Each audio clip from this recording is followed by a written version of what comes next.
You're listening to the Prepper Recon Podcast. For questions, comments, and podcast archives, go to prepperrecon.com.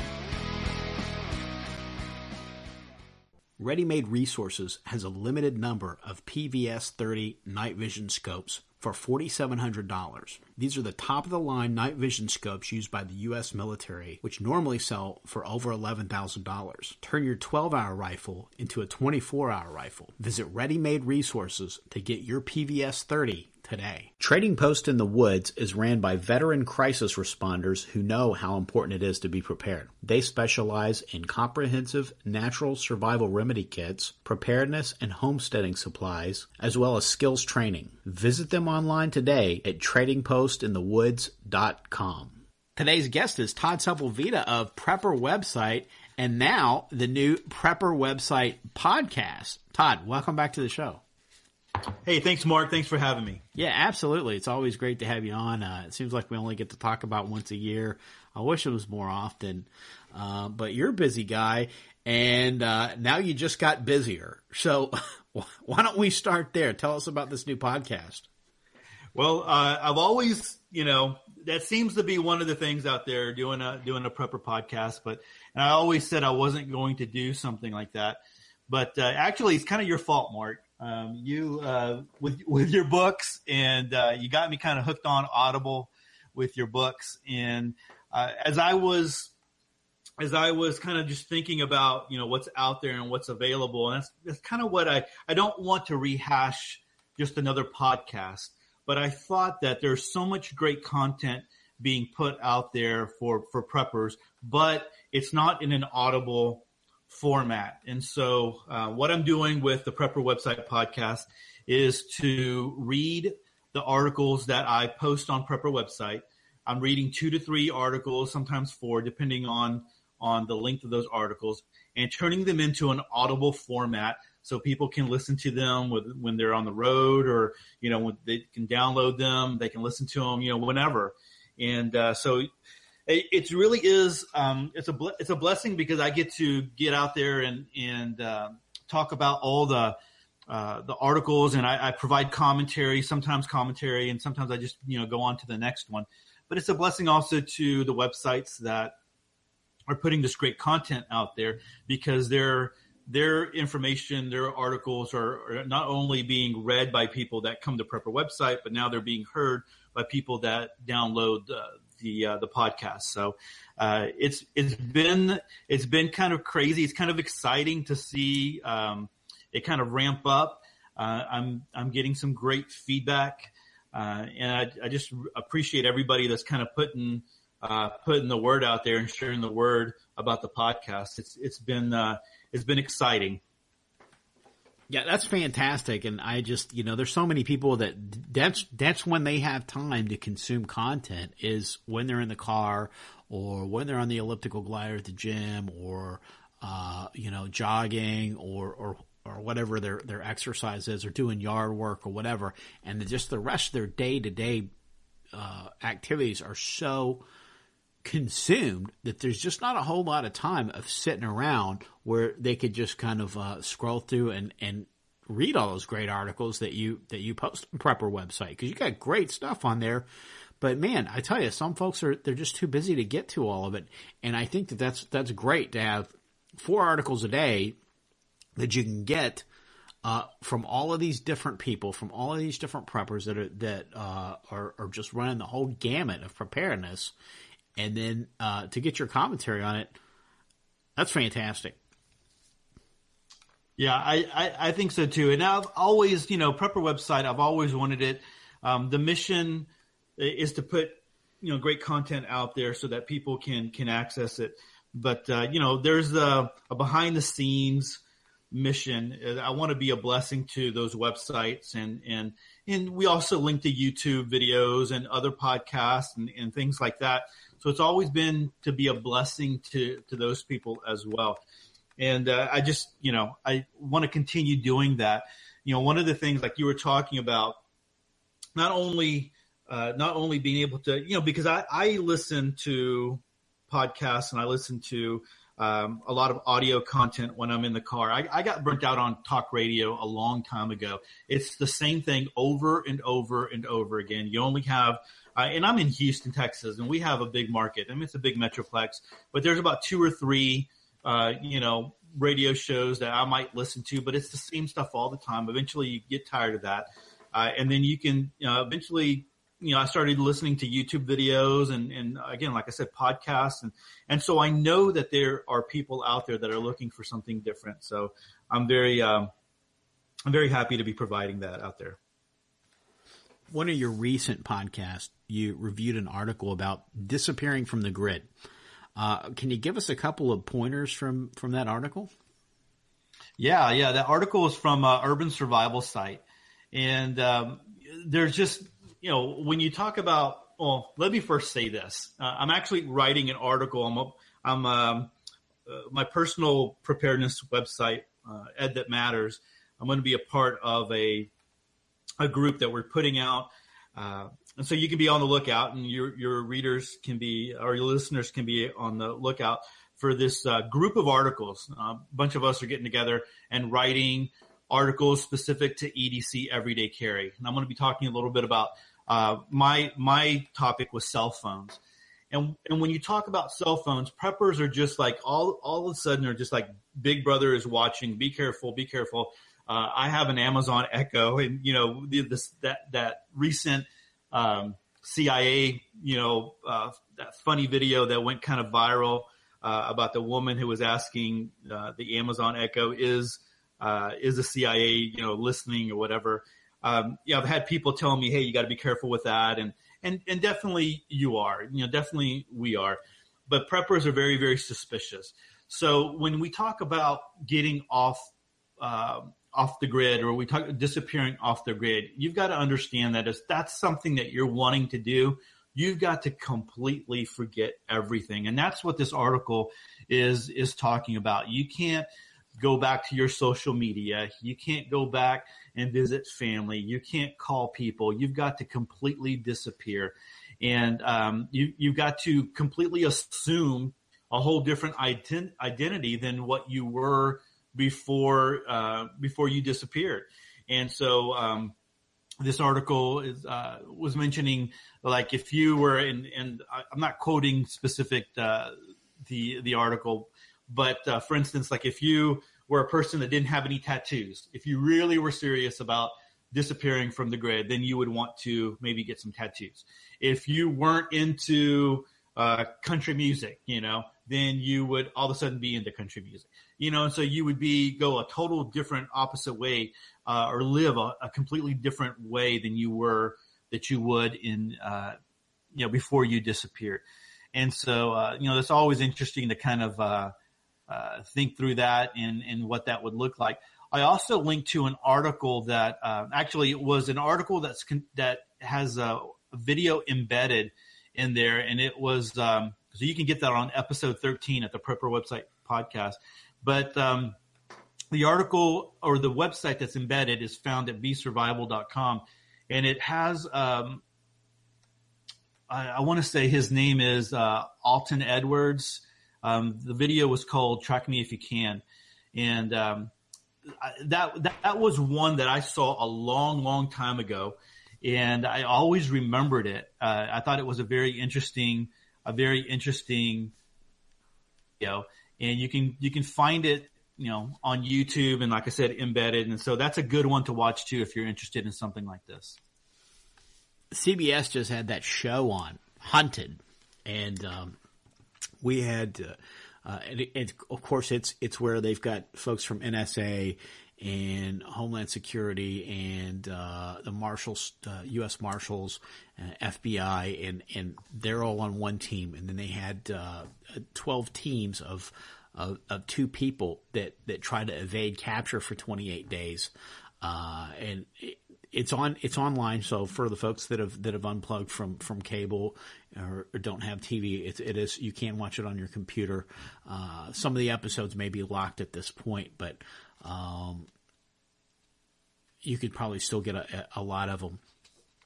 And we had 2 of the contestants on the show a couple of weeks back, Troy and Shelley Post.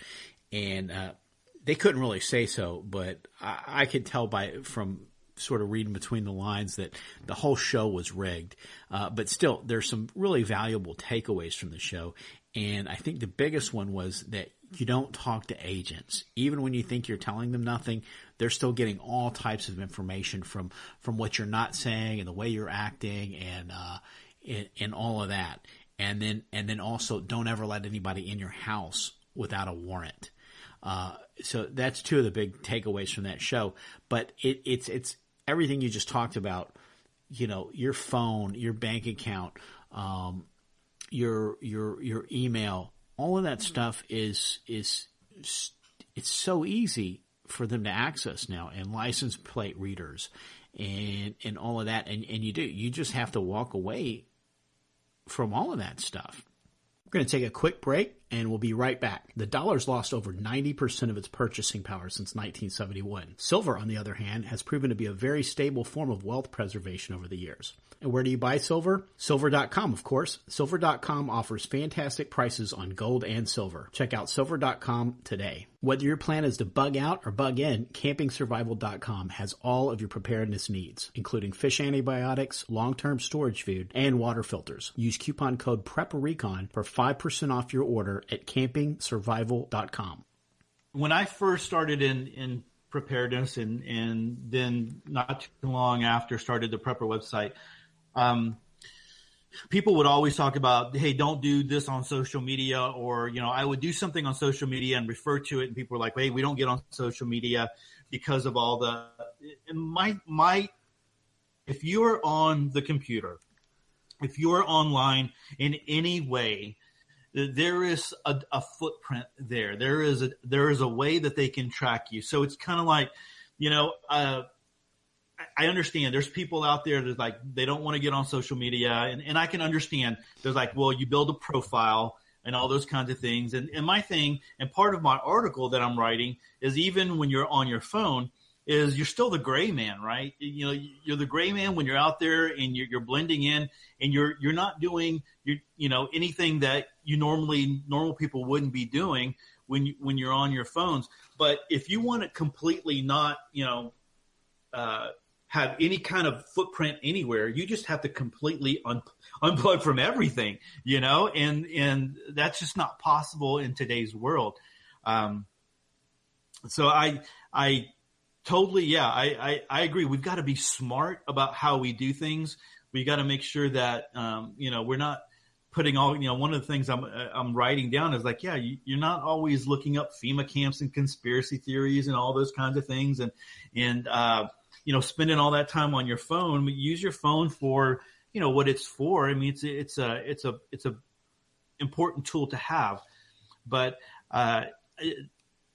I just, I want to throw that out there. You can have you can use Tor, you can use all that kind of stuff. If they to track you, then they're going to do that. I mean, if you're doing anything electronic. Yeah.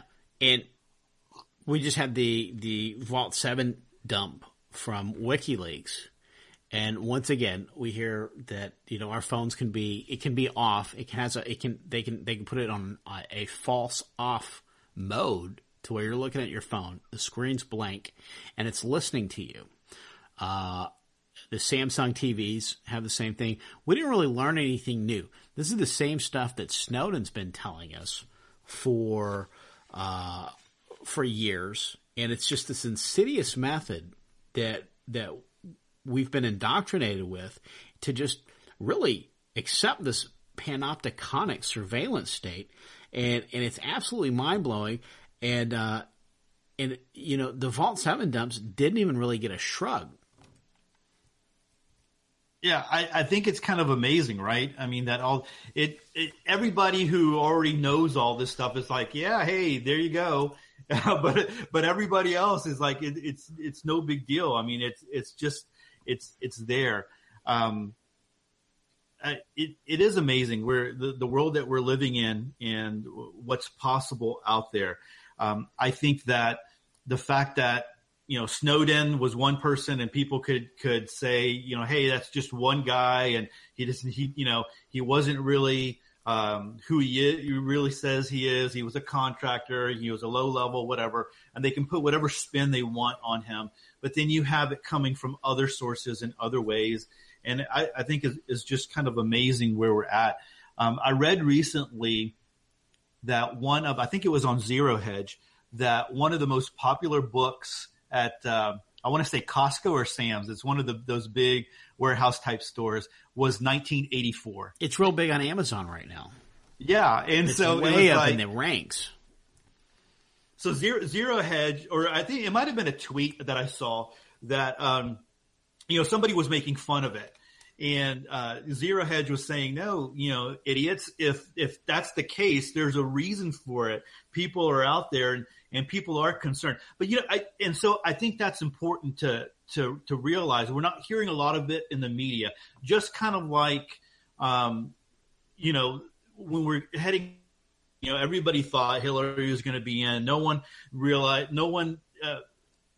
saw that Trump would this big rally, right? Of all these different people, this not really grassroots, but I think it's everybody who's just frustrated and tired of everything, decided to come out and vote.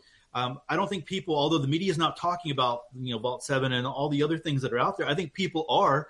And the fact that 1984 is a popular book right now, I think kind of speaks to that people are a little concerned. People are starting to take notice.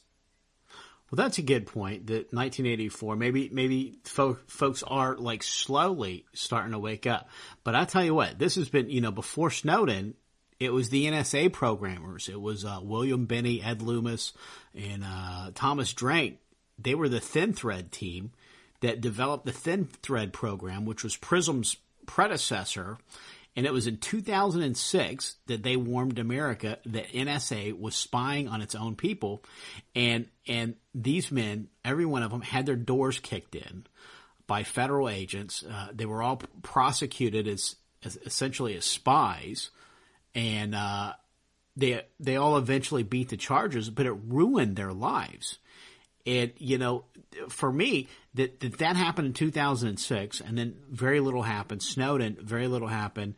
Whoever it was that gave WikiLeaks this information, we don't see any kind of uprisings in the streets. Okay, that's great. 1984 is getting a pop in the ranking, but I'm surprised that people are still risking their lives to be whistleblowers at all, given the track record of complacency that America's had overall.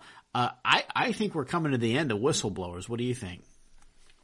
Yeah. I just think that at some point the passion and the desire to get truth out rises up so much in people that they're willing to risk everything. It's the same thing. Like if you're, if you were to be on the battlefield and you're there with your brothers in arms and you're fighting and,